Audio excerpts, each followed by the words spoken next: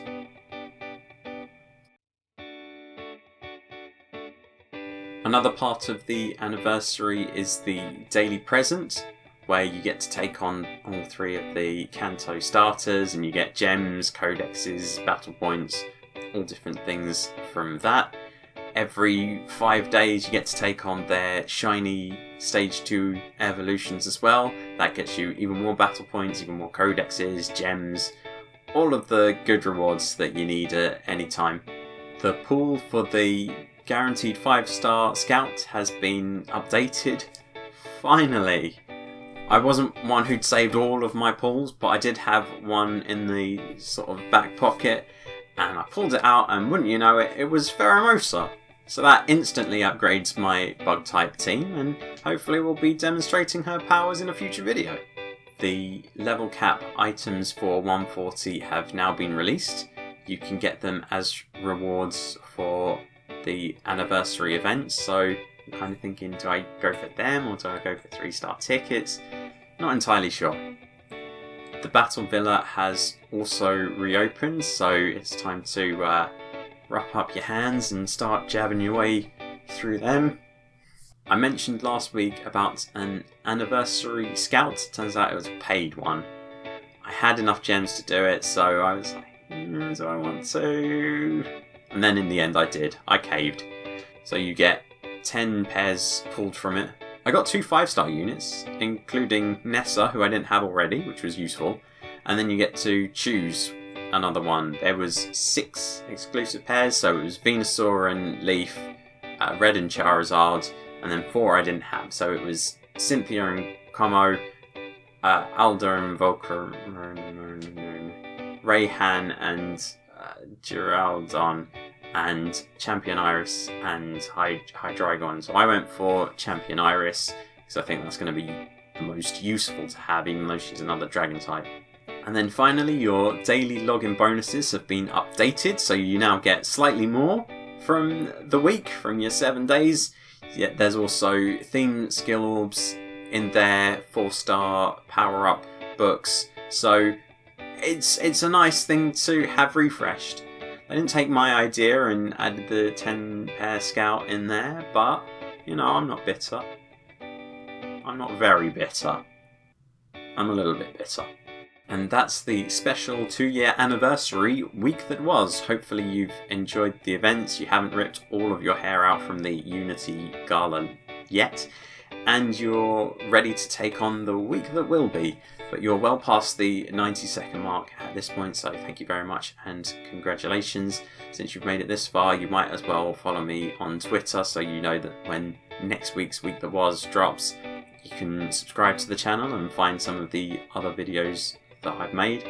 But yeah, hopefully you'll join me next week when we'll look at the Johto Champion Stadium. But thank you very much for watching this one, and goodbye.